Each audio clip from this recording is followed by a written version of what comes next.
নূহ আলাইহিস সালামের কওমকে 40 দিন পর্যন্ত পানির মধ্যে ডুবাইয়া শেষ করে দিছে।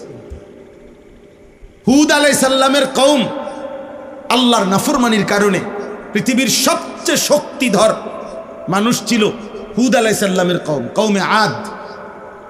আল্লাহর সৃষ্টিতে এর চাইতে শক্তিশালী কোনো মানুষ, লম্বা দীর্ঘদেহী মজবুত কাউকে আল্লাহ বানায় নাই। তাফসীরের মধ্যে আছে এই জাতি স্বাভাবিকভাবেই 40 হাত লম্বা হইত, 300 বছর পরে সাবালক হইত, বালেগ হইত। এত সুঠাম শক্তিশালী ছিল যে উঁচা পাহাড় থেকে আস্তা পাথর কাঁধে করে নিয়া, হাতে করে তুলে নিয়া ঘর বানাইত। এত শক্তিশালী ছিল, কিন্তু 24 ঘন্টা আল্লাহর নাফরমানিতে লিপ্ত ছিল। কুফর, মূর্তি পূজা, শিরিক, মদ, নেশা, নারী, অশ্লীলতা, বেহায়াপনা এর মধ্যেই ডুবা ছিল।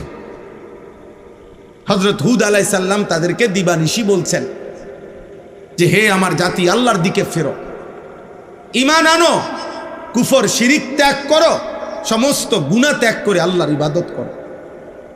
ওরা বারবারই বলতো, নবী বলতেন আযাব আসবে, ওরা বলতো আইয়ুনা আশাদ্দু মিন্না কুওয়া, আমাদের চাইতে শক্তিশালী আছে কে, কে দিবে আযাব? নাউযুবিল্লাহ। একদিন কোরআনে আছে আল্লাহ তাআলা এই জাতির উপরে তুফান নামাইছেন, ঝড় তুফান। কোরআনে স্পষ্ট আয়াত আছে সাবআ লায়ালিন ওয়া থামানিয়াতা আইয়াম, 7 রাত 8 দিন এক টানা, 7 রাত 8 দিন এক টানা ঝড় তুফান হয়েছে। 1 সেকেন্ডের জন্য বন্ধ হয় না তুফান। এই এক টানা 8 দিন 7 রাতের তুফানে এই নাফরমান জাতি প্রত্যেকেই চিরতরে ধ্বংস হয়ে গেছে। বড় বড় গাছ যেমনি কাইটা ভাঙ্গা ভাঙ্গা পড়ে ঝড় তুফানে, এভাবে ভাঙ্গা ভাঙ্গা পড়ছে এই কওমে আদ, লুত আরে হুদ আলাইহিস সালামের কওম। 3 নাম্বার সালেহ আলাইহিস সালামের কওম, কওমে সামুদ।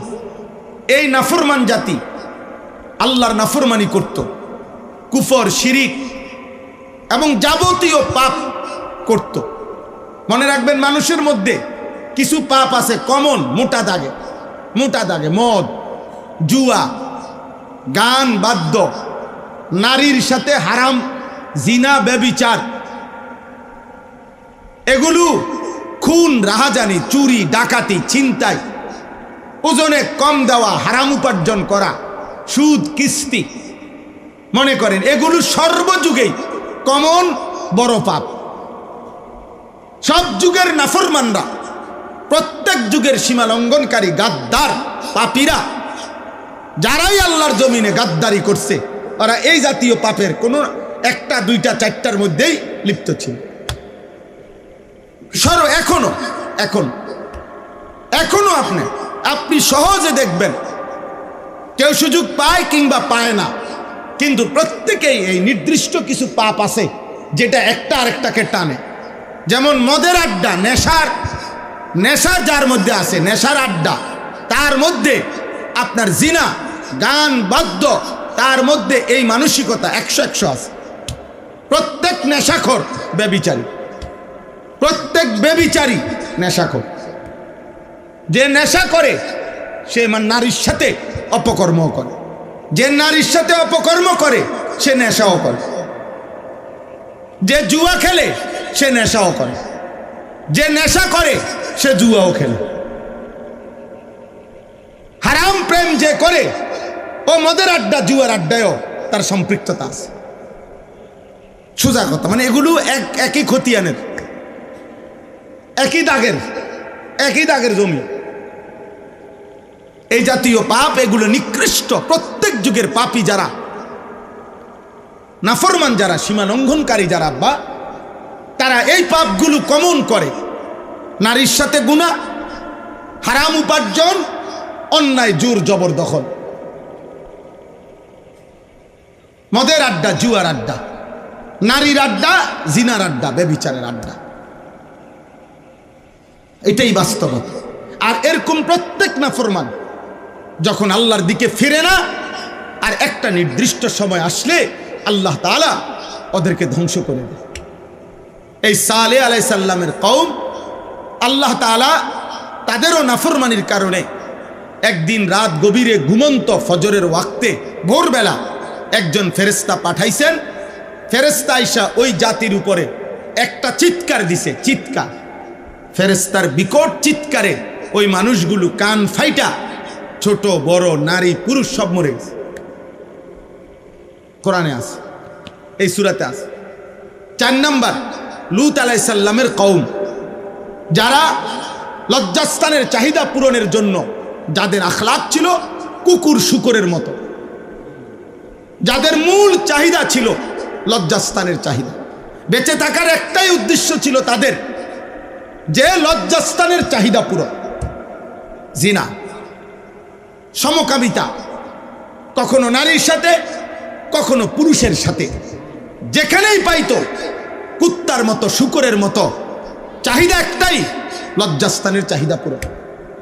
এই বেঈমানদের মানসিকতা ছিল এটা। হাজার লক্ষবার বলার পরেও নবী লূত ফিরে নাই, তারা শেষ পর্যন্ত রেখে দিছে। 5 নাম্বার হলো কওমে শুআইব, শুআইব আলাইহিস সালামের কওম, যাদের সবচেয়ে বড় পাপ ছিল আল্লাহর কুফর শিরিক, মূর্তি পূজা তো করতই, আর সবচেয়ে বড় পাপ ছিল তারা হারাম উপার্জন করত। তাদের উপার্জনের নেশা ছিল যে যেমনে পারো ওজনে কম দিয়া, ঠকাইয়া, সুদে, হারামে, ধোকায়, প্রতারণায়, সিটারি কইরা রোজগার করতে হইব যেমনি হোক হারামের মাধ্যমে। হারাম উপার্জনের প্রচন্ড নেশা ছিল তাদের। ফলে কোনোভাবেই যখন এই গুনাহ ছাড়ে নাই, একদিন আল্লাহ তাআলা এই জাতিকেও ওই 3 নাম্বার জাতির মতো ঘুমন্ত অবস্থায় একদিন ভোরবেলা ফেরেশতা বিকট চিৎকার দিয়ে, এমন চিৎকার দিছে পুরা জাতি কান ফাইটা মরে গেছে, ছোট বড় সবাই। আমার ভাই, আমার কথাটা একটু মনোযোগ দিয়ে শোনো, এই আয়াতের সাথে বোঝানোর জন্য বলতেছি, অল্প একটু কথা মিলাইলেই কথা শেষ আমার। তাহলে এই 5টি জাতির নাম আমি বললাম। 1 নাম্বার নূহ আলাইহিস সালাম, 2 নাম্বার হুদ আলাইহিস সালাম, 3 নাম্বার সালেহ আলাইহিস সালাম, 4 নাম্বার লূত আলাইহিস সালাম, 5 নাম্বার শুআইব আলাইহিস সালাম। কেউ লজ্জাস্থানের চাহিদা পূরণ করতে গিয়ে গুনাহ করত, কেউ উপার্জনের ক্ষেত্রে গুনাহ করত, হারাম উপার্জন করত, কেউ হারাম নেশার আড্ডায় নাফরমানি করত।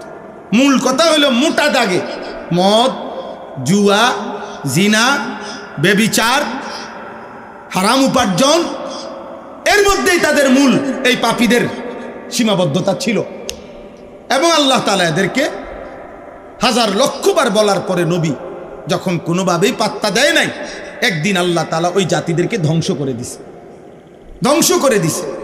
কোরআনুল কারীমের মধ্যে এই সূরা আছে, আল্লাহ বলেন এক একটা জাতিকে এভাবে ধ্বংস করছে, পরবর্তী কেউ দেখে মনে করছে এখানে পৃথিবীতে জীবনে কোনোদিন কোনো মানুষ ছিল, এইটার চিহ্ন নাই। কাআন লাম ইয়াগনাউ ফিহা, যেন তারা এখানে কোনোদিন বসবাসই করে নাই, এমনভাবে নিশ্চিহ্ন করে দিছে, এইভাবে নিশ্চিহ্ন করে দিছে, এভাবে নিশ্চিহ্ন করে দিছে। এখন শুনেন, এই সূরাটা কোরআনুল কারীমের মধ্যে এই 5 জন নবীর আযাবের, কওমের সম্প্রদায়ের আযাবের ঘটনা, পাপের ঘটনা, নবীদের তাদেরকে ফিরাইবার চেষ্টা, এই কথাগুলো অন্যান্য সূরার মধ্যেও আছে, কিন্তু সবচেয়ে বিস্তারিত পূর্ণাঙ্গভাবে এই সূরাটার মধ্যে আছে। কোন সূরা বলেন না? কোন সূরা? সূরা হুদ, 11 নম্বর সূরা। 2-1 জন বুঝমান আপনারা বলেন কোন সূরা? এই সূরাতে।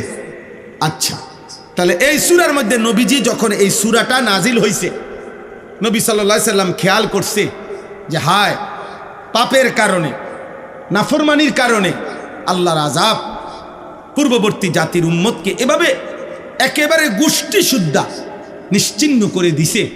এই বিষয়টা নবীজির কলিজার মধ্যে খুব ভয় পেরেশানি তৈরি হয়েছে।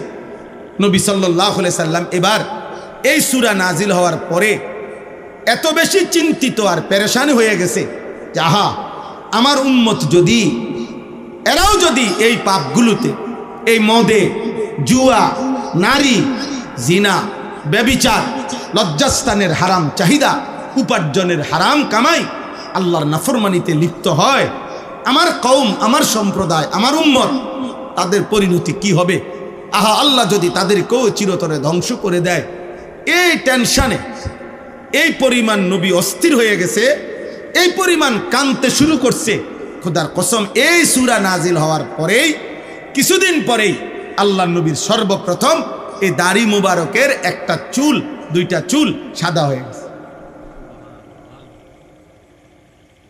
তখন হযরত আবু বকর সিদ্দিক রাদিয়াল্লাহু তাআলা আনহু, নবীজির কলিজার টুকরা সাহাবী আবু বকর, তিনি প্রথম নবীজিকে এটা দেখে জিজ্ঞেস করছে, ইয়া রাসূলুল্লাহ কাদ শিবতা, হে আল্লাহর নবী, আহা, আপনি তো দেখি বুড়ো হয়ে যাচ্ছেন, আপনার দি দাড়ি সাদা হওয়া শুরু হয়ে গেছে।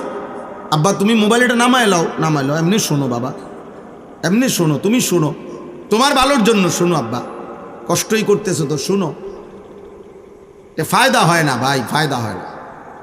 ছোট ভাই, তোমরা তো বুঝতেছো না কোনোভাবেই। এই পৃথিবীতে খোদার কসম আমরা তোমাদের জন্য দরদি। আমি শুধু বক্তা হিসাবে চিন্তা করি না, কোনোদিনও না। আমার জিন্দিগির কোনো আগামাতা নাই, রাত দিন নাই, পথেই খাই, পথেই ঘুমাই, গাড়িতেই ঘুমাই। হ্যাঁ, এজন্য বললাম দোস্ত, জীবনের সবচেয়ে বড় ব্যর্থতা, ছেলেদেরকে বলি আব্বা, কোনো মানুষের জীবনের সবচেয়ে বড় অভিশাপ কি? কোনো মানুষের জীবনের সবচেয়ে বড় অভিশাপ হলো এমন একজন আপনজন পায় নাই যে তাকে গুনাছে পেশাব পানি বরাবর, কিন্তু কোনো মানুষের কাছে তো পেশাব পানি বরাবর হইতে পারে না। কাফের বেঈমানদের কাছে কুকুর ছাগল বরাবর। পৃথিবীর বহু দেশের মানুষ বেঈমান কাফের, কুত্তার গোশত খায়, ছাগলের গোশত খায়। বুঝো নাই ভাই?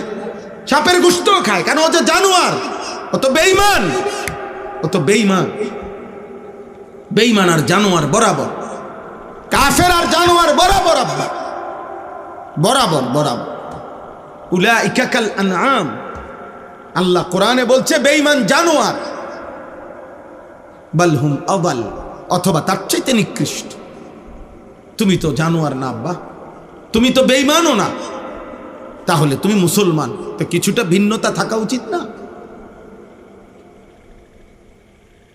প্রিয় ভাই, বলো ভাই, একজনই বলো, একজনই ভাবো, তুমি তো জানোয়ার না, তুমি তো ইহুদি না, খ্রিস্টান না, হিন্দু না, বৌদ্ধ না, নাস্তিক না, মুরতাদ না, তুমি মুসলমান। মুসলমানের আলাদা বিশেষত্ব থাকবে না? মুসলমানের চুল বেঈমানের মতো হবে কেন? মুসলমানের জামা পোশাক বেঈমানের মতো হবে কেন? মুসলমানের রুচি পছন্দ বেঈমানের মতো হবে কেন? তাহলে বেঈমানের সাথে তোমার পার্থক্য কি আব্বা? পার্থক্য কি? ইনসাফ করো, একজন ইনসাফ করো। মনে রাখো ভাইয়া, সব সময় মনে রাখো, এই পৃথিবীতে প্রতি মুহূর্তে শয়তানের দিকে যেমন মানুষ যায়, আল্লাহর দিকেও মানুষ আসে। আলো অন্ধকার আল্লাহরই কুদরত, ভালো মন্দ দুনিয়াতে আল্লাহরই কুদরত, আখিরাতেই শুধু আল্লাহ পাক সম্পূর্ণ আলাদা করবে। একদিকে সব ভালো জান্নাত, একদিকে সব মন্দ জাহান্নাম। দুনিয়াই একমাত্র এমন জায়গা যেখানে ভালো মন্দের মিশ্রণ হবে, যেখানে আলো অন্ধকারের মিশ্রণ হবে, যেখানে মিশ্রণ হবে। এজন্য বুঝতে শিখো প্রিয় ভাই, বুঝতে শিখো, বুঝতে শিখো। শুধু বক্তা হিসাবে আবারও বলছি না, আমাদের ফিকির এটা। তোমরা নওজোয়ান, তোমরা কিশোর, তোমরা যুবক, তোমাদের 11 বছর 13 বছর, রাসূলুল্লাহ সাল্লাল্লাহু আলাইহি সাল্লামের 13 বছরের সাহাবী হযরত যায়েদ ইবনে সাবিত যুদ্ধের জন্য নবীজির সামনে আসছে। আয়েশা তখন নবীজির সামনে বলছি, ইয়া রাসূলুল্লাহ, আমি যুদ্ধে যেতে চাই। আল্লাহর নবী বলছে, না, এত কম বয়সে যুদ্ধে নেব না। আমরা কিতাবে পড়ছি 13 বছরের সাহাবী হযরত যায়েদ ইবনে সাবেত ওনার আম্মারে হাত ধরে বলছে, মা, চোখের পানি ফেলে বলছে, মা, আপনি নবীকে বলেন, আমি খুদার কসম মা, আমি ঘরে ফিরবো না। আমারে যদি যুদ্ধে নাও নেয় তাহলে নবীজিকে বলেন আমাকে অন্য কোনো দিনই কাজে লাগাইতে, কোনো না কোনো কাজ আমি করব, কিন্তু আমি ঘরে ফিরব। আল্লাহ নবী সাল্লাল্লাহু আলাইহি ওয়াসাল্লাম এই ছোট্ট সাহাবীকে দিয়েই পরবর্তীতে কোরআনুল কারীম যখন নাজিল হইতো আল্লাহর কোরআন লেখাইতেন, কাতেবে ওহী বানাইছেন, কোরআন লিখতেন, তিনি নবীজির সাথে থাকতেন। 14 বছরের সাহাবী রাফি ইবনে খাদিজ, সামুরা ইবনে জুনদুব, দুইজন একই বয়সী। যুদ্ধের ময়দানে নবী একজনকে নিছে, আরেকজন কান্না শুরু করছে। ওনার আব্বাকে বলছে, আব্বা, আপনি নবীকে বলেন যাকে নিছে তার চাইতে গায়ে আমার শক্তি বেশি, আমি কুস্তি লাগলে ওরে হারাইতে পারো। এটা তো সবাই জানে এই ঘটনা, শেষ পর্যন্ত তো বিশুদ্ধ হাদিস। নবীজি বলছেন, আচ্ছা তোরে লাগো দেখি। এরপরে উনি ঠিকই ওনারে যুদ্ধে হারাইছে, এরপরে আল্লাহ কুস্তিতে হারাইছে। আল্লাহ নবী সাল্লাল্লাহু আলাইহি সাল্লাম দুইজনকেই যুদ্ধে অংশগ্রহণ করাইছে। এই ভারতীয় উপমহাদেশে এই যে বাংলাদেশ, ভারত, পাকিস্তান, এই তিনটাকে একসাথে বলে কি? ভারতীয় উপমহাদেশ। এই ভারতীয় উপমহাদেশে সর্বপ্রথম, আজ থেকে বহু আগে, 712 খ্রিস্টাব্দে, এখন হলো 2026 খ্রিস্টাব্দ, আজ কত আগে, 712 খ্রিস্টাব্দে সর্বপ্রথম মাত্র 17 বছর বয়সী একজন ইমানদার যুবক আরব থেকে কাফেলা নিয়ে, যুদ্ধের কাফেলা নিয়ে সর্বপ্রথম এই ভারতীয় উপমহাদেশে একজন হিন্দু রাজাকে পরাজিত করে কালেমার পতাকা উড়াইছেন। সেই কালেমার পতাকার বরকতে এখানে ইসলামের প্রচার শুরু হয়েছে। তারপরে আজকে আমরা এই কোটি কোটি মুসলমান এই ভারতীয় উপমহাদেশের মধ্যে এর প্রথম ব্যক্তি যিনি ছিলেন তিনি মাত্র 17 বছরের মুহাম্মদ ইবনে কাসেম রাহমাতুল্লাহ আলাইহি। আজ এই কোটি কোটি ইমানদারের নেক আমলের সওয়াব সে পাবে।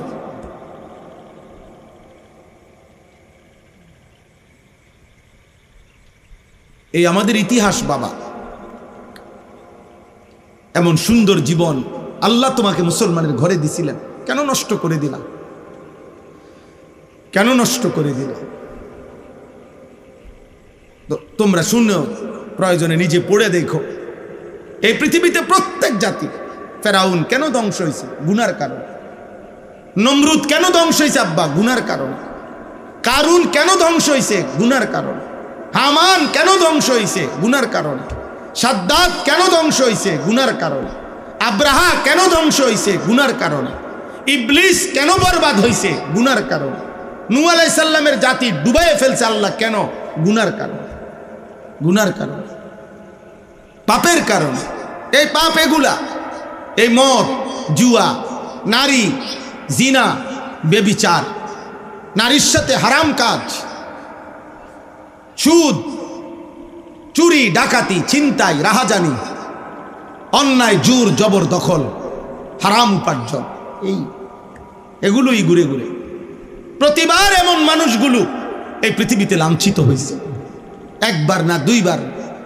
এই পাপীগুলো শেষ পর্যন্ত বেইজ্জতি হয়েছেই হয়েছে। এই এখনো কোন যুগে এর ব্যতিক্রম হয় নাই, হয় নাই। সূর্যের উদিত হওয়াতে ব্যতিক্রম হয় না, চন্দ্রের উদিত হওয়াতে ব্যতিক্রম হয় না, রাত্র দিনের ধারাবাহিকতায় ব্যতিক্রম হয় না। কখনো এমন ঘটনা ঘটে নাই যে 72 ঘন্টা রাত হয় নাই, 72 ঘন্টা দিন একটানা হয় নাই আব্বা। বরং আল্লাহ তাআলা যেভাবে এই নিজাম ঠিক রাখছেন, এটাও আল্লাহর নিজাম যে যুগে যুগে এই প্রত্যেক পাপী, সীমা লঙ্ঘনকারী আজ না হোক কাল শেষ পর্যন্ত লাঞ্ছিত, অপমানিত, ধ্বংসই হয়, ধ্বংসই হয়। এটাই বাস্তবতা। নবীজি সাল্লাল্লাহু আলাইহি সাল্লামের দাড়ি মোবারক পাইকা গেছে। নবীজি তখন বলছে, আবু বকর যখন জিজ্ঞেস করছি, ইয়া রাসূলুল্লাহ, আপনার দাড়ির চুল পেকে গেছে, আপনি তো বুড়া হয়ে যাচ্ছেন। আল্লাহর কসম, নবী চোখের পানি ফেলে তখন নবীজি বলছে শাইয়াবাতনি হুদ। আবু বকর, সূরা হুদের আযাবের বর্ণনা আমারে বুড়া বানায় ফেলছে,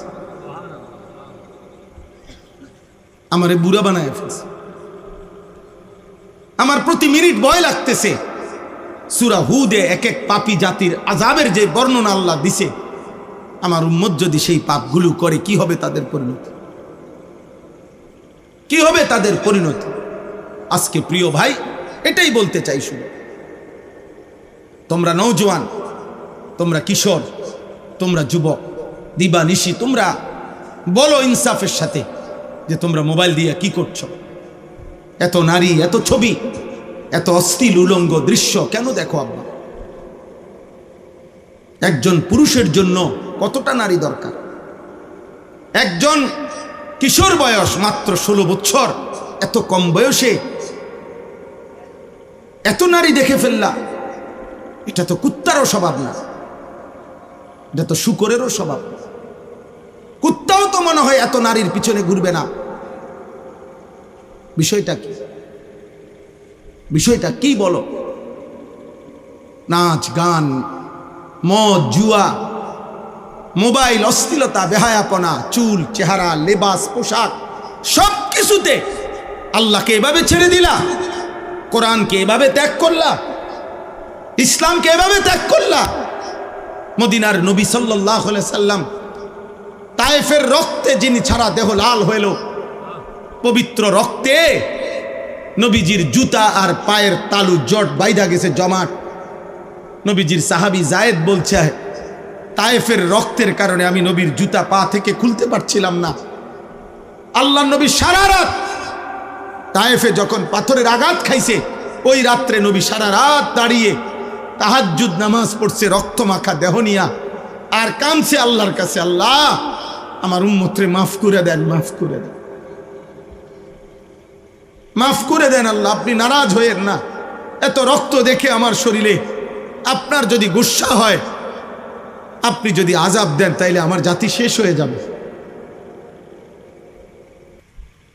সেই নবী সাল্লাল্লাহু আলাইহি ওয়াসাল্লাম হাসরের ময়দানে বলবে, উম্মত 365 দিনে একদিনও ফজরের নামাজ পড়তে পারলা না, একদিনও না, একদিনও মনে পড়ে নাই।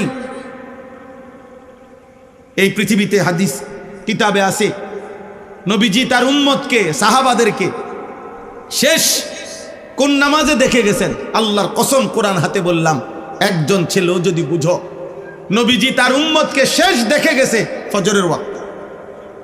কসম আল্লাহ, সোমবার দিন রবিউল আউয়াল মাসে নবীজি ইন্তেকাল করছে যেদিন, সেদিন ফজরের নামাজে সাহাবায়ে কেরামকে পুরা মসজিদ ভরা দেখছে, খুশি হয়েছে, মুচকি হাসি দিছে।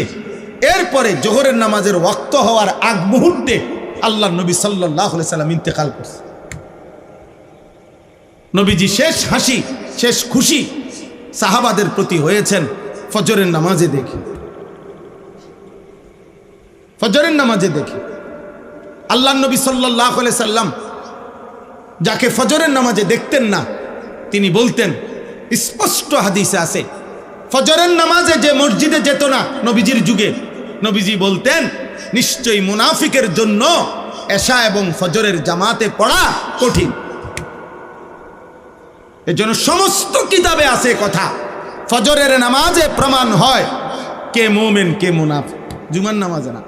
কোনো হাদিসে কথা নাই যে জুমার নামাজের ফজিলত অনেক, অনেক নেকি, অনেক নেকি, অনেক নেকি, কিন্তু আপনি মুমিন না মুনাফিক এটা চিহ্নিত করার প্রমাণ ফজরের নামাজ।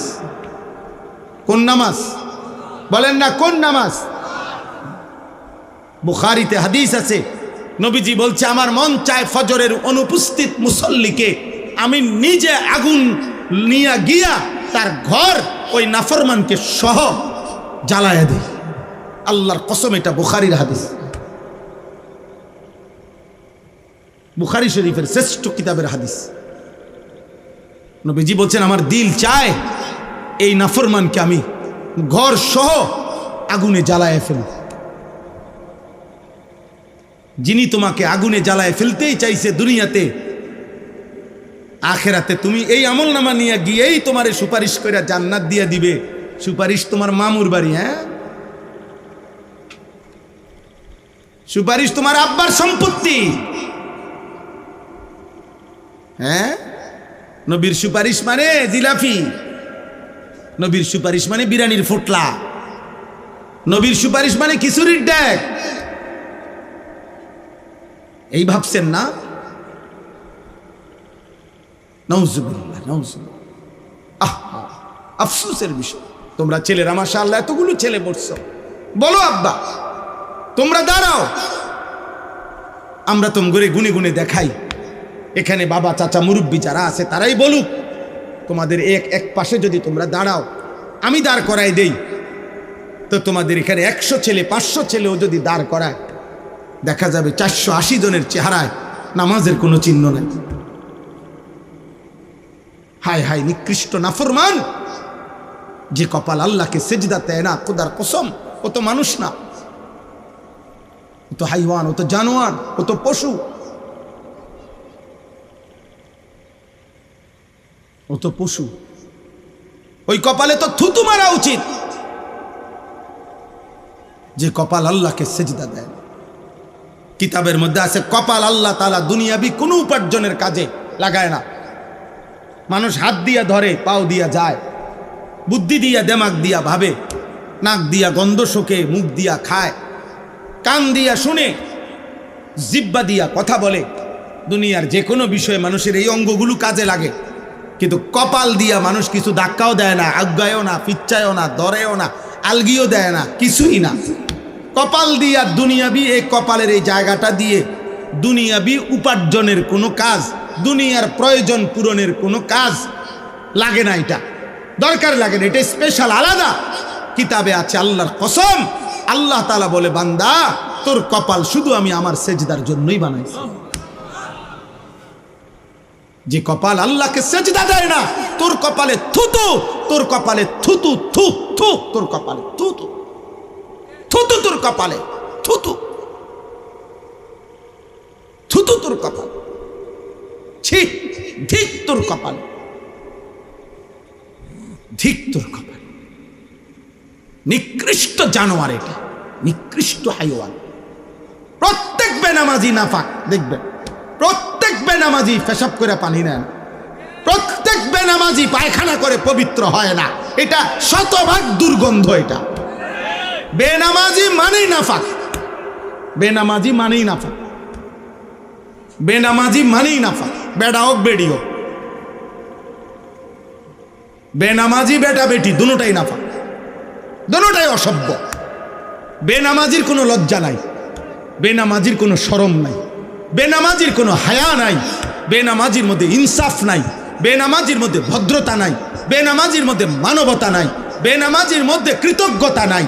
কারণ এত বড় আসমানওয়ালা আল্লাহ গোটা কায়নাত দিয়ে যে তাকে লালন পালন করছে, এই গাদ্দার এমন নিকৃষ্ট গাদ্দার, এত কিছু দিয়েও যে তার থেকে সেজদা পায় না, তার মতো নিকৃষ্ট গাদ্দার কোনো কুত্তাও হয় না, কুত্তাও না, কুত্তাও না, কুত্তাও না, কোনো কুত্তাও না। যদি হিম্মত থাকে তো প্রতিবাদ করো, দাঁড়া এখন বল বেটা। যদি কোনো তোমার কাছে ভিন্ন যুক্তি থাকে, নাও আও, এনে দাঁড়ায় কও, আমরা শুনি। তুমি যদি আমার কথার বিকল্প যুক্তি দেখাইতে পারো, তো আমার বিচার হইলে 10 জনের বিচারে যেটা হয় এটা আমি বলবো। আল্লাহ তাআলা আমাদেরকে এমন একটা সেকেন্ড নাই, মা কখনো রাগ করে, বাবা কখনো রাগ করে, স্ত্রীও কখনো রাগ করে, ছেলে মেয়ে কখনো রাগ করে, বন্ধু কখনো রাগ করে, কিন্তু আল্লাহ তাআলা আমারে দয়া করে না এমন একটা সেকেন্ড আসেনি। বলো না আব্বা, একটা ছেলে বলো, এমন একটা মুহূর্ত আছেনি যে মুহূর্তে আল্লাহর দয়া ছাড়া আমি চলতেছি? একটা ছেলে বলো আব্বা। ছি ছি ছি ছি, কেন নামাজ পড়ো না, কেন নামাজ পড়ো না? নবী সাল্লাল্লাহু আলাইহি ওয়াসাল্লাম বলছেন, আমাদের মাঝে আর বেঈমানের মাঝে চুক্তি ওয়াদা নামাজ। আমরা নামাজ পড়ব, বেঈমান পড়বে না। খোদার কসম, এটা হাদিস। আল আহদুল্লাযী বাইনানা ওয়া বাইনাহুম তারকুস সালাহ। নামাজ নবীজি বলছে ফামান তারাকাহা ফাকাদ কাফারা। নবীজি বলছে যে নামাজ ছেড়ে দিল সে কাফের হলো, কুফরি করলো। হযরত আবু দারদাকে নবীজি বলছে, আবু দারদা লা তাতরুকিস সালাতা মাকতুবাতান মুতাআম্মিদা, ইচ্ছে করে কোনো ফরজ নামাজ ছেড়ে দিও না, ছেড়ে দিও না, নামাজ ছেড়ে দিও না, নামাজ ছেড়ে দিও না। এজন্য তোমাদের কাছে প্রথম কথা আমার, আল্লাহ তাআলা এখানে বলছে বান্দা, এই একটা আয়াতের অর্থ এটাই, ওয়া আনিস্তাগফিরু রাব্বাকুম সুম্মা তুবু ইলাইহি। আল্লাহ বলে বান্দা, আমি আল্লাহ বলছি আমার নবীর ভাষায়, নবীর মাধ্যমে, তোমরা সমস্ত গুনাহ থেকে আমার কাছে মাফ চাও, ছেড়ে দাও, গুনাহ ছেড়ে দিয়ে মাফ চাও। সুম্মা তুবু ইলাইহি, আবার ইবাদত শুরু করে তওবা করো। তওবা করো মানে আল্লাহর কাছে ফিরে আসো। তওবা করা মানে হলো আল্লাহর কাছে বান্দা ফিরে যাওয়া। তওবা করা মানে কি? আর বান্দা আল্লাহর কাছে ফিরে যায় ইবাদতের মাধ্যমে। কিসের মাধ্যমে বলেন না? এই জন্য তওবা মানে ইবাদতের মাধ্যমে আল্লাহর কাছে ফিরে যাওয়া। আর ইস্তেগফার মানে গুনাহ ছেড়ে দিয়ে আল্লাহর কাছে মাফ চাও। আল্লাহ বলেন গুনাহ ছেড়ে দিয়ে আমার কাছে মাফ চাও, ইবাদত শুরু করে আমার কাছে ফিরে আসো। আমি ওয়াদা দিলাম তোমাকে 2টা পুরস্কার দেব। যদি গুনাহ ছেড়ে দিয়ে আমার কাছে মাফ চাও, যদি ইবাদত শুরু করে আমার কাছে ফিরে আসো। খোদার কসম আল্লাহ বলেন এই আয়াত, ইউমাত্তিউকুম মাতাআন হাসানান ইলা আজালিম মুসাম্মা। তোমার হায়াতের বাকি কয়দিন, যে কয়দিন বাঁচবা, আমি আল্লাহ তোমার জীবনে দুনিয়ার যত প্রয়োজনীয় উপকরণ আছে সবগুলো আমি আল্লাহর পছন্দ মতো হালাল পবিত্র উপকরণ সব দিয়ে দেব। তোমার সব প্রয়োজন পূরণ করব হালাল দিয়ে, পবিত্রটা দিয়ে। নারী দেব তোমাকে পবিত্র স্ত্রী দিয়ে, নারীর চাহিদা পূরণ হবে।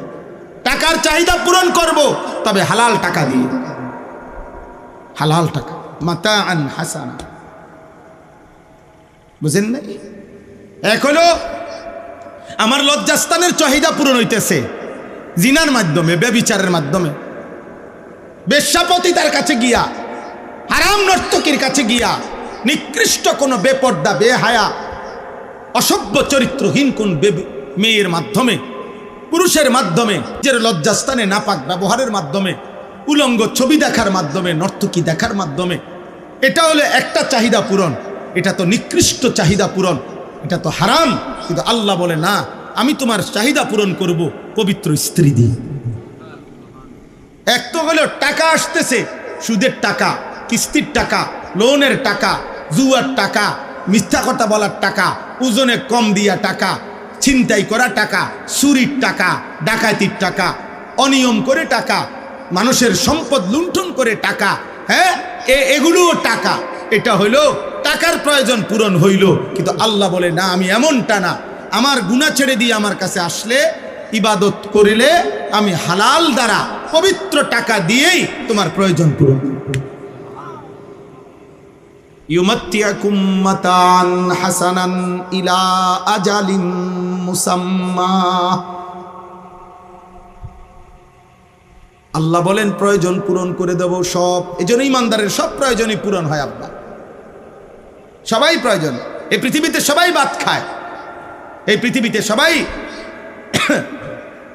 লজ্জাস্থানের চাহিদা পূরণ হয়, কিন্তু কারোটা হালাল, কারোটা হারাম। সম্পদ সবারই কম বেশি হয়, ধনী সব লাইনে আছে, ফকির সব লাইনে আছে, সিটারির লাইনেও ধনী আছে, সিটারির লাইনেও গরিব আছে, আবার ইমানদারের লাইনেও ধনী আছে, ইমানদারের লাইনেও গরিব আছে। সাহাবায়ে কেরামের মধ্যে ধনী সাহাবিও ছিলেন, গরিব সাহাবিও ছিলেন, ছিলেন না? এখন হুজুরদের মধ্যে সারা বাংলাদেশের হুজুর সব ইনকাম বরাবর, কথা বলে না কেন? হ্যাঁ বলেন, ইনকাম বরাবর সব। তো তাইলে এটা কিচ্ছু না, কম বেশি এটা হুজুর হওয়া বা না হওয়া, মাদ্রাসায় পড়া বা না পড়া, অথবা স্কুলে পড়া বা না পড়া, আল্লাহর কসম টাকা পয়সা কম বেশির মধ্যে এটার কোনো প্রভাব নাই। টাকা পয়সা কম বেশির মূল হিসাব কার কাছে? কার কাছে বলেন না? মাদ্রাসায় পড়লেই পয়সা কম, স্কুলে পড়লেই পয়সা বেশি, এটা কে বলছে? কম জাতিসংঘে কারা কারা বলছে এটা? আপনাদের একটা বিবেকে একটা উদাহরণ বলেন তো। সারা বাংলাদেশে প্রতিদিন যারা ভিক্ষা করে, ভিক্ষা, এরা সব হুজুর? কথা কয় না? এরা সব মাদ্রাসা ছাত্র? তো তাহলে এরা ভিক্ষা করে কা? কথা বলেন না কা? ওরা ভিক্ষা করে কেন? তাহলে এটা কার ফয়সালা? আল্লাহর ফয়সালা। আল্লাহর ফয়সালা, আল্লাহর ফয়সালা। জেনারেল শিক্ষিত সবার ইনকাম বরাবর, সিএনজি ড্রাইভার সবার ইনকাম বরাবর, মুদি দোকানদার সবার ইনকাম বরাবর। কথা বলে না? তো বরাবর না কেন? হেরা তো হুজুর না। তাহলে এটা কোনো কি না? কথা না। কথা হলো রিজিক কম না বেশি এটা কার হাতে? আল্লাহ। এক মারফুত মায় দোনোজনের লেগে দোয়া করছে কলজা দিয়া। ও একজন কোটিপতি আর একজন ফকির, এক লগে বিদেশ। আমাগো গ্রামে দুইজন 16 বছর পরে বিদেশতে আইছে। একজনে বাড়ি গাড়ি করছে, আরেকজনে আমারে নিজে বলছে, ভাই প্যান্ট যেটা পরা প্যান্ট কয়টা আরেকজনের তে হাওলাত করে আইছে।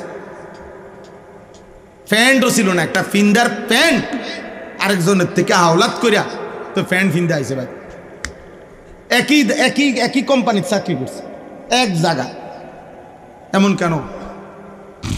এমন কেন বলে? তাহলে ফায়সালা কার? তো এই জন্য আল্লাহ বলেন, বান্দা গুনাহ ছেড়ে দাও, ইবাদত করো, আমি হালাল এবং পবিত্র দিয়েই তোমার দুনিয়ার প্রয়োজন পূরণ করব। হারাম লাগবে না, হারাম লাগবে। ওয়ায়ুতি কুল্লাদি ফদলিন ফদলা। আর দ্বিতীয় পুরস্কার হলো, আমি আল্লাহ আখিরাতে তোমার প্রত্যেকটা নেক আমলের সর্বোচ্চ বিনিময় জান্নাত দিয়ে দিই। ওয়া ইন তাওয়াল্লাও, আর যদি, এই যে শেষ কথা, আর যদি আমি আল্লাহর কথা ফিরায় দাও, প্রত্যাখ্যান করো, ফা ইন্নী আখাফু আলাইকুম আযাবা ইয়াউমিন কাবীর। ওই প্রত্যেক যুগের নবীরা যেভাবে বলছে, আল্লাহ বলছে নবী আপনিও বলেন, হে আমার জাতি, যুগে যুগে প্রত্যেক নবীরাই বলছে কথা, আল্লাহর নাফরমানি করলে আল্লাহর আযাব আসবে, আল্লাহর আযাব আসবে।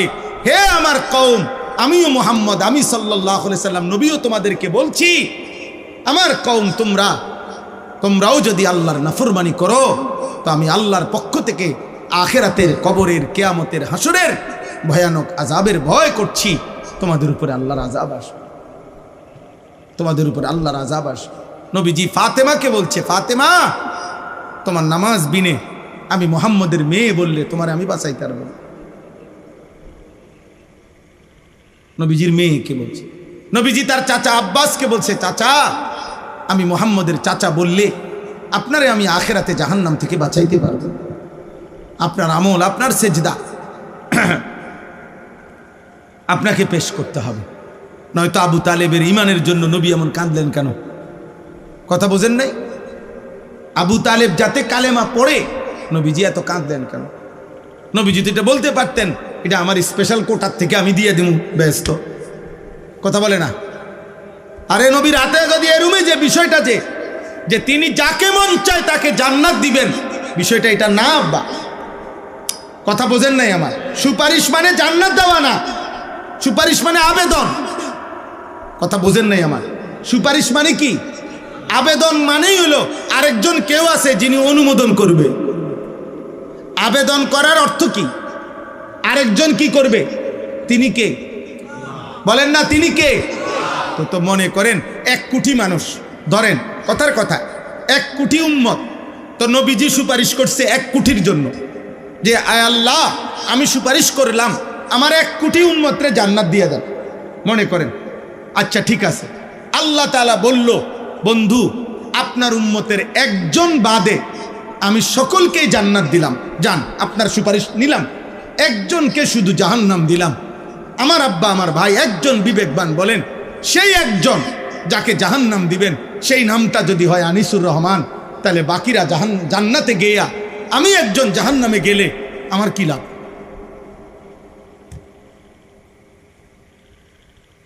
বাকিদের জান্নাতে যাওয়ার দ্বারা আমার কি লাভ? বলেন না, বলো না আব্বা, বলো। আমার দোস্ত, আমার ভাই, অতএব রাত অনেক হয়েছে। আমার প্রিয় ভাই হজরত মৌলানা শোয়াইব আহমদ আশরাফি দামাত বারাকাতুহুমুল আলিয়া, মৌলানা অনেক সুন্দর বয়ান করছেন, শক্তভাবে বলছেন। শুধু বাহ্যিক প্রকাশ্যে মুনাফিকের মোমেনের পরিচয় দিলে হবে না আব্বা। ভোটার আইডি কার্ড দিয়ে আখেরাত চলবে না রে আব্বা, জন্ম নিবন্ধন সনদ দিয়ে আখেরাত চলবে না, তোর কপালের সেজদা দিয়ে আখেরাত চলবে।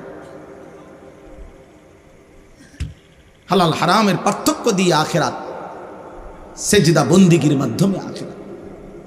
এজন্য আজকে রাত গভীরে আপনাদের সবার কাছে বললাম, ছেলেরা তোমাদের কাছে বললাম, একটা ছেলেও যদি বুঝো, দয়া করে নিজেদের উপরে দয়া করো, নিজের উপরে রহম করো আব্বা, নিজের উপরে রহম করো, নিজের উপরে রহম করো।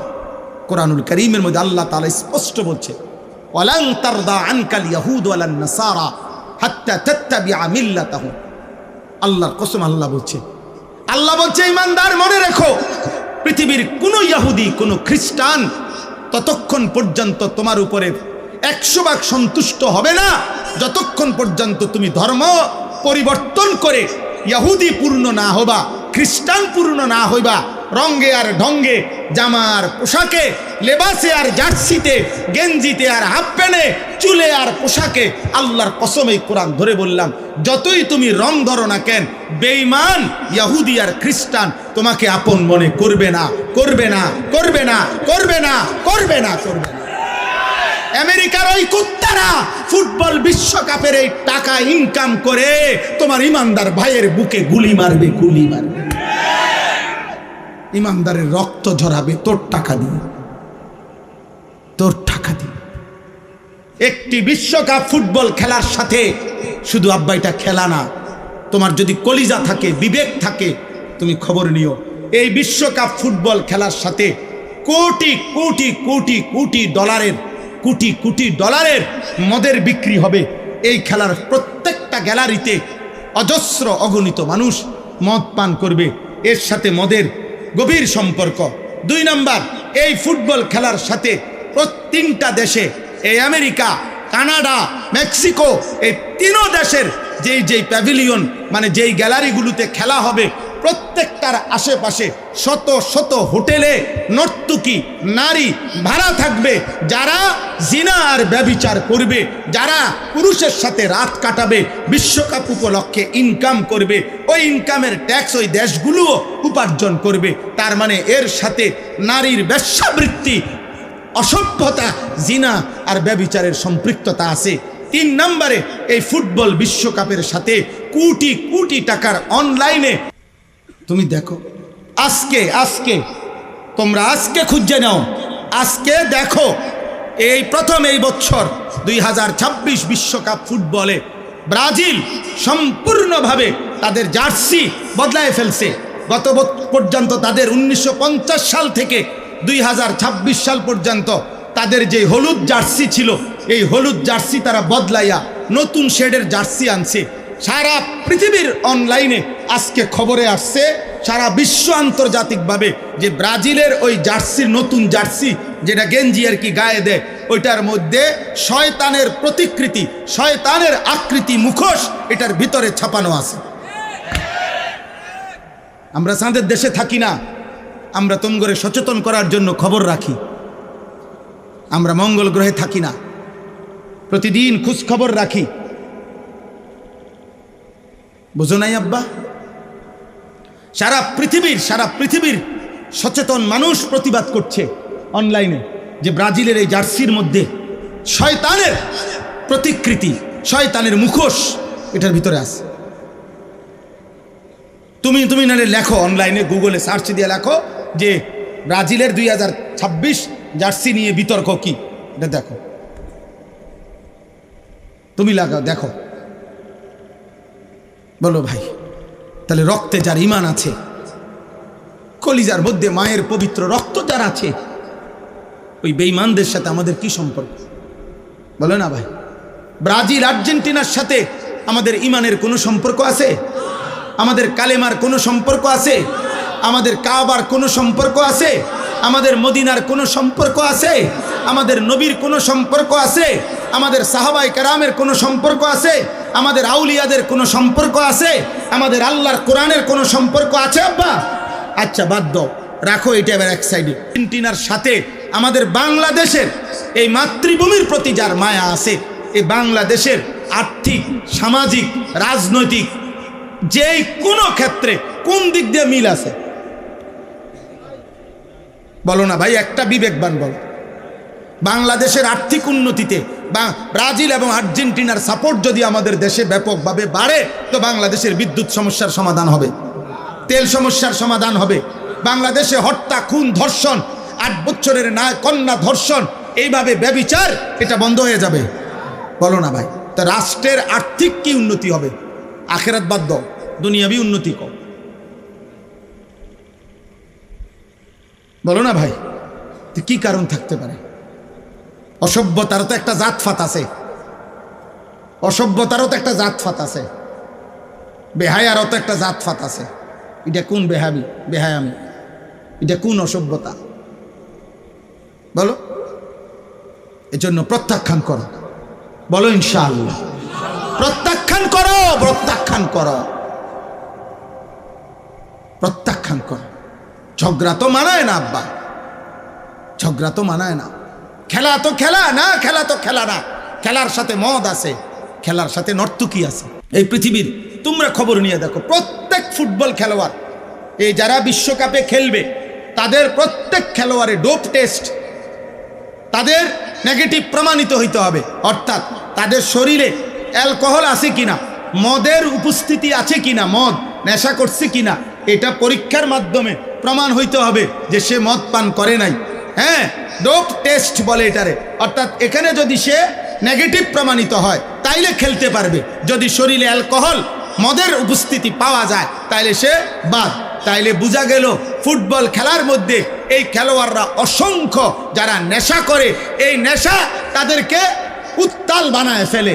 এই জন্য এটা পরীক্ষা করে করে বিরত রাখার চেষ্টা করে, কিন্তু বারবারই প্রতিবারে এরকম অসংখ্য দামি দামি খেলোয়াড় বাদ পড়ে যায়। আমি তো নাম বললে আরো কইতারুম, কইতাছি না আর কি, ইচ্ছা করে।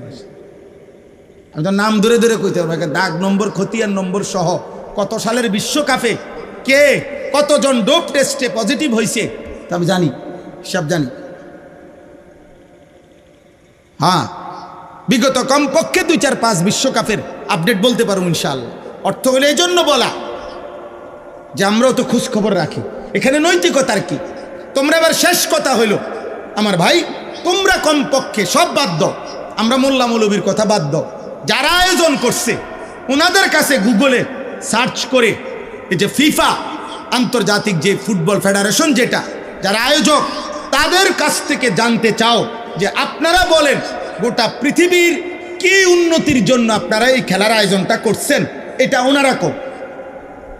কথাটা বুঝছেন? হেরা বলুক, এটা ওনাদেরকে বলো। কথা বুঝেন নাই? আন্তর্জাতিক পৃথিবীতে যদি এই ফুটবল খেলাটা ঠিক মতো হয় তাইলে যুদ্ধ বন্ধ হয়ে যাবে তো? আন্তর্জাতিকভাবে যুদ্ধ বন্ধ হয়ে যাবে তো? ইসরায়েলের জুলুম অত্যাচার বন্ধ হবে তো? কথা বলে না। আন্তর্জাতিক তেল সমস্যার সমাধান হবে তো? ইরান আর আমেরিকা ইসরায়েলের যুদ্ধ বন্ধ হবে তো? তো কি হবে? কি হবে? মানুষের ভিতরে নৈতিকতা বাড়বে। বলো ভাই, তাহলে না আন্তর্জাতিক কোনো ফায়দা আছে, না আমার রাষ্ট্রীয় কোনো ফায়দা আছে, না আমার ধর্মের কোনো ফায়দা আছে। এখানে আছেটা কি? আছেটা কি? শুধুই হারামটা আছে, শুধুই হারামটা আছে, শুধু আখেরাতের বরবাদটা আছে, শুধু জাহান্নামটা আছে, আর কিছু না। শুধু আগুন আছে, আগুন, শুধু আগুনটা আছে। এই জন্য চলো, শেষ কথা, যার বিবেকে কুলায় নিয়ত করো আব্বা, নিয়ত করো এমন খেলা আমরা দেখব না। বলো না ভাই ইনশাআল্লাহ? বলো না ইনশাআল্লাহ? খেলা প্রত্যাখ্যান করো, প্রত্যাখ্যান। সর্বশেষ কথা হইল, কোনো অসুবিধা নাই। অনেকেই হয়তো মনে মনে বসে না হুজুর আমনে না, আপনার আব্বাও যদি কবর থেকে আসে আমি ফিরবো না, আমি দেখবো, অসুবিধা নাই আব্বা। তোমার মতো নাফরমানের জন্য পৃথিবী আটকাবে না, কারো জন্যই পৃথিবী আটকায় না। যেদিন আব্দুল কাদের জিলানী বড় পীর রহমতুল্লাহ আলাইহি উনি যেদিন ইন্তেকাল করছে সেদিনও সূর্য ডুবছে, যেদিন ফেরাউন মরছে সেদিনও সূর্য ডুবছে। কথা বলে না? সময় কারো জন্য থামে না। ইমানদার মূল্য পৃথিবী থামে না, নাফরমান মরলেও কি থামে না? পৃথিবী থামে না। অতএব আমাদের কারো জন্যই সূর্য চন্দ্র থামবে না। সময় সময়ের গতিতেই চলবে, পৃথিবী পৃথিবীর গতিতেই শেষ হবে। আমারও মৃত্যু হবে, আপনাদেরও মৃত্যু হবে, ইমানদারেরও মৃত্যু হবে, নাফরমানেরও মৃত্যু হবে। কিন্তু একদিন কবর আটকায় যাবে, একদিন হাসরের ময়দান আটকায় যাবে। এই পৃথিবী বন্ধু ছেড়েই দিতে হবে। হাসি কিংবা কান্না, আনুগত্য কিংবা নাফরমানি, পৃথিবী তোমাকে ছেড়ে দিতে হবে। আল্লাহ তাআলা আমাদের সবাইকে বুঝ দান করেন। আল্লাহ তাআলা এই মাদ্রাসাখানার জন্য মৌলানা সাহেব দোয়া চাইছেন, আল্লাহ তাআলা কবুল করে নেন, আল্লাহ তাআলা কবুল করেন। আমার ভাই এলাকার যারা বয়স্ক মানুষ আছেন, এলাকার যারা বিবেকবান আছেন, মৌলানা সাহেবের মাদ্রাসার এখানে কেন বিদ্যুতের সমস্যা, আমি আপনাদের কাছে হাত জোড় করে বলি, আমি কিছুই জানি না, কিন্তু আমার একটা কথা, একটাই অনুরোধ, বিবেকবান কোনো মানুষ যদি আছেন, আপনাদের যাদের দ্বারা সহযোগিতা করলে এটা সমাধান হবে, আপনারা সমাধান করে দেন। কারণ এটা মনে রাখেন, কোনো আল্লাহর বান্দা, কোনো আলেমে দ্বীনের চোখের পানি যদি ঝরে, এই মাওলানা চোখের পানি ফেলছে, এই চোখের পানি যে বাধাগ্রস্ত করবে তার ক্ষতি হবে। আমি বললাম, আর বলে গেলাম, আমি যদি আর কোনোদিন নাও আসি, আমি বলে গেলাম, কোনো আলেমে দ্বীনের চোখের পানি, কোনো আলেমে দ্বীনের, আল্লাহর কোরআন যার কলিজায় আছে, আব্বা আপনার কাছে সে যত অপছন্দ হোক, তার কলিজায় আল্লাহর কোরআন আছে। অতএব তার চোখের বাণী সাংঘাতিক, সাংঘাতিক। আমি অনুরোধ করি, আল্লাহ তাআলা সমস্ত পেরেশানি দূর করে দেন। আমাদের প্রিয় ভাই মৌলানা সোহাইব আহমদ আশরাফি ভাই, ওনার মাদ্রাসা কত পেরেশানি নিয়া বেচারা বলছে, শুনাইছে, আমরা দেখছি, অনেক পেরেশানি নিয়ে হিম্মতের সাথে মাদ্রাসাটা আগায় নিচ্ছে। আল্লাহ তাআলা ওনার মাদ্রাসাও কবুল করে নেন। আপনাদেরকে দাওয়াত দিছে 22 নভেম্বর এই বছর ওনার মাদ্রাসার বার্ষিক মাহফিল। আমাদেরও দাওয়াত আছে, আমারও দাওয়াত আছে, জোহরের পরে খুব সম্ভব বয়ান আছে, ইনশাআল্লাহ আমরাও আসার চেষ্টা করব, আল্লাহ চাহে তো। আল্লাহ তাআলা আমাদের সবাইকে তৌফিক দান করে। সর্বশেষ কথা আবারও বলি, আমার শায়েখ আল্লামা মুফতি মুশতাকুন নবী কাসিম হুজুর সব সময় বলে, আমারে বহুদিন এরম হাতে ধরে হুজুরে আমারে বলছে অনেক দিন, মাওলানা যেখানেই ভালো কাজ, যেখানেই নেক কাজ, সেখানেই আপনি কিছু না কিছু দিয়ে মিশে যাবেন, শরীক থাকবেন, কম হোক বেশ হোক। হুজুর এটা খুব মহব্বত করে বলে যে মাওলানা দেখবেন হাসরের ময়দানে নিজের আমল নামায় সারা দেশ থেকে নেকি দেখা খুশি হয়ে যাবে। কিরে আমি আনিসুর রহমান কুমিল্লা, আমার নামে দি সিলেটের থেকেও নেকি আছে, যশোরও নেকি আছে, ব্রাহ্মণবাড়িয়ারও নেকি আছে, হবিগঞ্জেরও নেকি আছে। ঘটনা কি? ঘটনা কি? ওই যে কোনো না কোনোখানে দিনের কোনো না কোনো কাজে কিছু সহযোগিতার বরকতে আল্লাহ তাআলা আমল নামার মধ্যে নেকি পৌঁছায়। এই জন্য প্রত্যেকেই ঈমানের পক্ষে, আমলের পক্ষে, মসজিদের পক্ষে, মাদ্রাসার পক্ষে, উলামায়ে কেরামের পক্ষে থাকবেন। বলেন ইনশাআল্লাহ, বলেন ইনশাআল্লাহ, বলেন ইনশাআল্লাহ। 2 বছর পরে, 6 মাস পরে, 5 মাস পরে, মাঝে মধ্যে অনেক দিন নাস্তিক মুরতাদ বেঈমানরা টাকা খাওয়াইয়া সারলে আপনার মাঝে মধ্যে 2-4 জন চামচিকা বাদুর আপনার আমাদের দেশে মাঝে মাঝে লাড়া দেয়। এই সমস্ত পাগল ছাগল অল্প সময়ের ব্যবধানে হারিয়ে যায়, হারিয়ে যায়। ইমানদার টিকেই থাকে, ইমানদার টিকেই থাকে, সেজদাওয়ালা টিকেই থাকে। আল্লাহ তাআলা আমাদের সবাইকে কবুল করেন।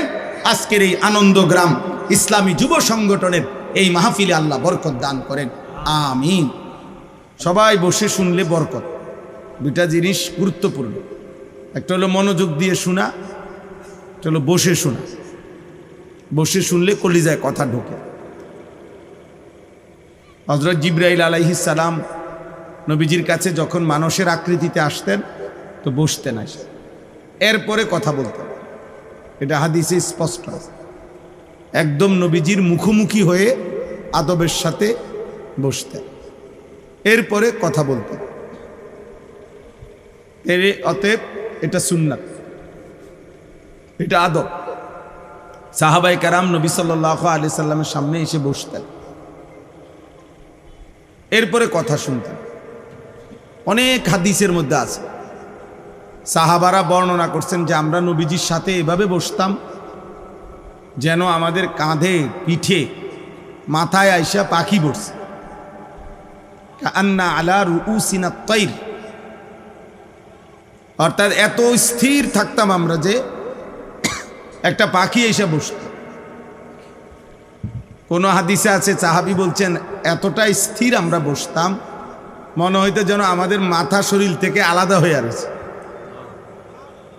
হ্যাঁ, এটা হাদিসের সব। এত মনোযোগ দিতেন ওনারা, ফলে ওনাদের এত কম সময়ে এত পরিবর্তন হয়েছে। এই জন্য আল্লাহর কথার প্রতি মনোযোগী হইলে ভালো, আন্তরিক। আর যখন আর আমার ধৈর্য কুলাচ্ছে না, চলে গেলে ভালো। শরীর ক্লান্তি লাগতে পারে, অসুস্থ লাগতে পারে, পেরেশানি থাকতে পারে, ঠিক আছে শুনলাম না। কিন্তু ওই গাফেল অর্ধেক জুরায় অর্ধেক শুনে এ 1000 বছরও বদলায় না। বুট খায়, বাদাম খায়, ওয়াজও শুনে, ওই মানুষের কখনোই পরিবর্তন হয় না। এই শুনে আর কি, বুঝেন না? কদ্দুর জিমায়, জুরায়, আবার কতটুকু শুনে, এই ফায়দা হয় না। আরবিতে একটা কায়দা আছে, মূলনীতি আছে, নতিজা আরজালের তাবে হয়। এটা বলে আর যে অর্থ হইল ফলাফল নিকৃষ্টতার অনুগামী হয়।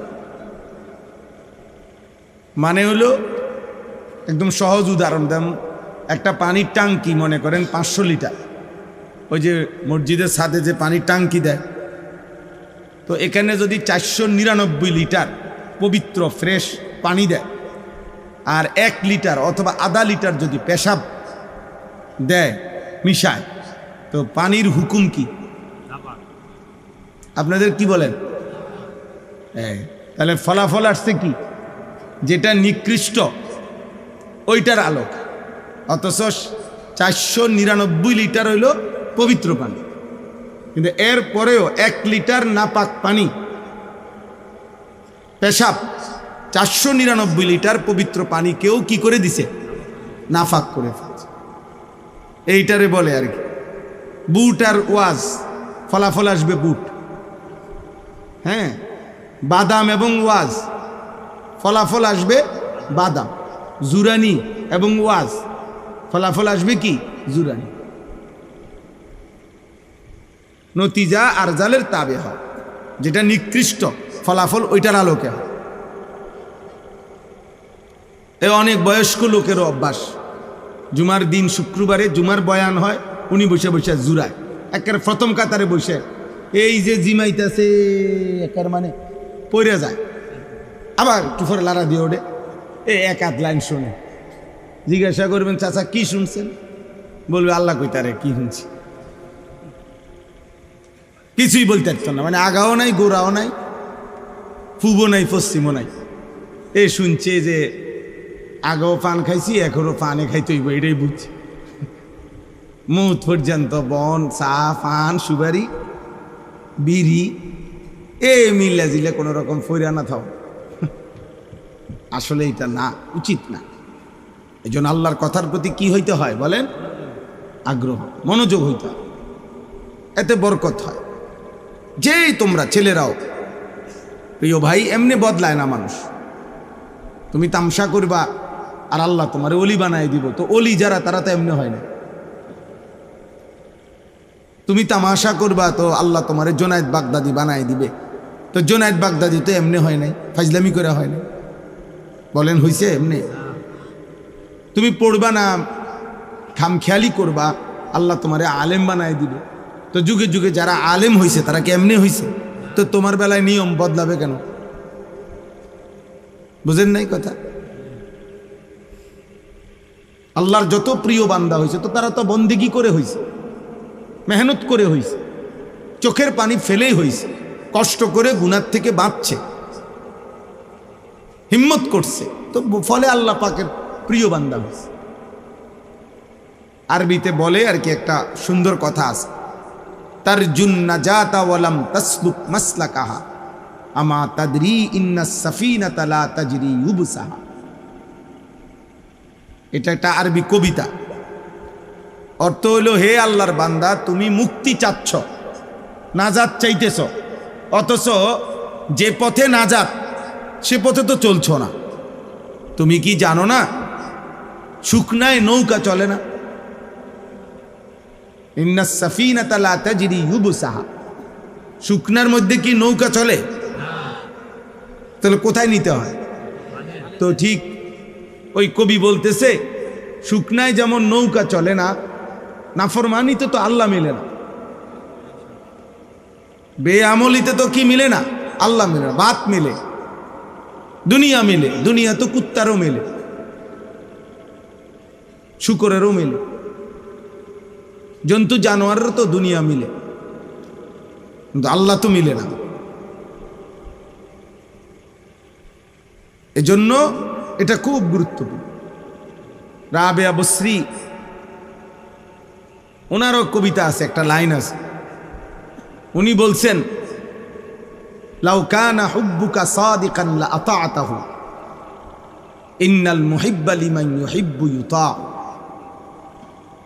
যে শোনো, যদি তোমার আল্লাহ রসুলের প্রতি ভালোবাসা থাকতো সত্যিকার, তাহলে তো তুমি আল্লাহ রসুলের আনুগত্যই করতা। তুমি কি জানো না যে যাকে ভালোবাসে সে তো তাকেই অনুসরণ করে? ভালোবাসি যাকে, অনুসরণ করে বুঝি আরেকজনকে। বলেন না, বিবেক কি বলে? মানুষ পছন্দ করে যাকে, অনুসরণ তাকে করে না অন্যকে? তাকেই করে, তাকেই করে।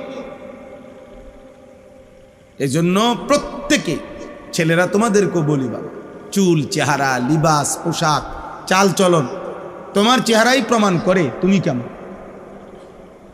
আলাদা আইডেন্টি করার দরকার কি? এটা এমনিই তো বোঝা যায়,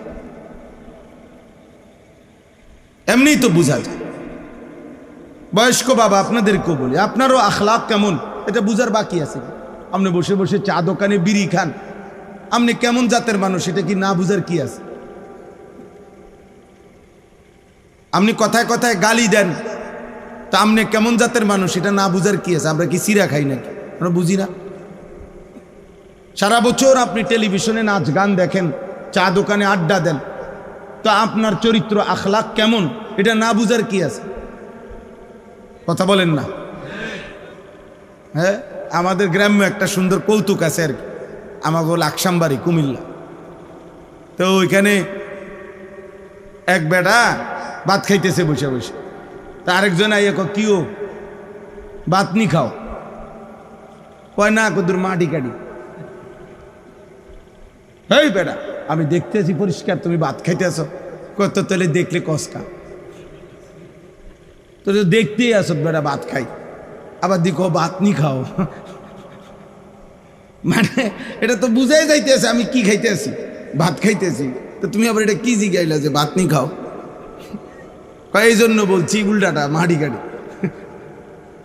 তাইলে বুঝা গেল মানে আপনি কি করছেন, আপনার চাল চলন, উঠা বসা, এটা কি মানুষ দেখলে বোঝে না? মানুষ আলোকে আলোই বলে, অন্ধকারকে অন্ধকারই বলে। মানুষ অসৎকে অসৎই জানে, সৎকে সৎই বলে। মানুষ চোরেরে জোনায়েদ বাগদাদি বলে না, জোনায়েদ বাগদাদিরে চোর বলে না। প্রিয় ভাই, এটা বাবা বুঝতে হবে। এজন্য আপনার চলাফেরা, আপনার চেহারা, আপনার জিন্দিগি, এটাই আপনার জীবনের সার্টিফিকেট। আয-যাহিরু উনওয়ানুল বাতিন, আরবিতে বলে মানুষের বাহ্যিক নমুনা, অবয়ব, এটাই তার ভেতরের ঠিকানা, ভিতরের প্রতিচ্ছবি। ভেতরে ঈমান আমল কদ্দুর কি আছে এটা বাহিরের বাহ্যিকতা দিয়েই বোঝা যায়। নবীজি সাল্লাল্লাহু আলাইহি ওয়াসাল্লামের ভিতরের ঈমান, আমল, তাকওয়া, পবিত্রতা এটা যেমন বর্ণনা করছে সাহাবারা, নবীজির চুল, চেহারা, দাড়ি, মোষ, টুপি, জামা, জুতা, চোখ, এগুলোও তো সাহাবায়ে কেরাম বর্ণনা করছে কেমন ছিল, করছে কিনা বলে। তো এইগুলা কেন বর্ণনা করলো? এগুলা যদি কোনো প্রয়োজনীয় বিষয় না হয় তো এগুলো বর্ণনা করলো কেন? এগুলা কেন বর্ণনা করলো? তাহলে বোঝা গেল ভেতরটা যেমন দরকার বাহ্যিকটাও তেমন দরকার। জন্য সাহাবায়ে কেরাম উভয়টাই বর্ণনা করছে, উভয়টাই খেয়াল রাখছে। নবী সাল্লাল্লাহু আলাইহি সাল্লামের প্রথম যেদিন দাড়ি মোবারকে একটা চুল পাকছে, দাড়ির চুল, এই আমি এখন বলবো আপনাদের কাছে, যে সূরা থেকে পড়বো, এক্ষুনি পড়তেছি। এই সূরাটা শানে নুজুলের মধ্যে এই কথাটা আছে। আল্লাহর নবী সাল্লাল্লাহু আলাইহি ওয়াসাল্লামের প্রথম যেদিন দাড়ির একটা চুল সাদা হয়েছে, সেদিনই আবু বকর সিদ্দিক খেয়াল করছে এবং নবীজিকে বলছে, ইয়া রাসূলুল্লাহ, আপনি যে বৃদ্ধ হয়ে যাচ্ছে। এরপরে নবী কি বলছে এটা বলতেছি। তাইলে একটা চুল মাত্র পাকছে, সাদা হয়েছে, এটা পর্যন্ত সাহাবায়ে কেরাম খেয়াল রাখছে।